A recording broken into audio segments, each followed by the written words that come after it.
What is the domain of this function? Let's look at both the numerator and the denominator to find valid values of x. So for the numerator, we have negative 1x plus 1. For that to be valid, we need negative 1x plus 1 to be greater than or equal to 0. Otherwise, this is an imaginary root. And this solves to 0 when x is equal to 1. So x, and if we play around with x a little bit, we can see that x has to be less than or equal to 1 for that to be valid. If it's anything different than that, that will be an imaginary root. It won't be valid. We look at the denominator. So this is one of our constraints.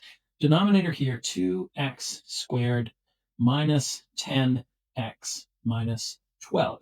And for this overall function to be valid, the denominator cannot be equal to 0. So this is now a quadratic. And if we factor out a 2, simplifies a little bit. So 2x squared, factor 2 out of 10, minus 5x, factor 2 out of 12, minus 6, cannot be equal to 0. So now with this very simple quadratic with a coefficient of 1, we're looking for our root. So we need numbers that will add to minus 5 and multiply to minus 6. So that will give us x minus 6 and x plus 1 if we factor those out, and that cannot be equal to 0.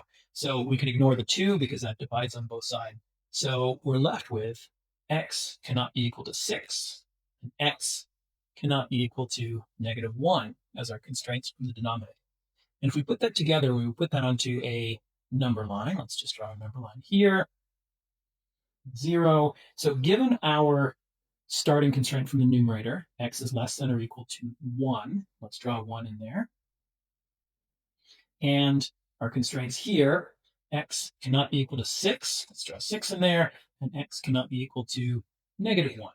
So it can be less than or equal to 1. So it can be equal to 1. We'll fill that circle in. It can be less than, but it cannot be equal to negative 1. We'll leave that as a hollow circle. And it's all the way in this direction. So our number line of the domain starts at 1, skips negative 1, and goes all the way to negative infinity. That's the domain of our function.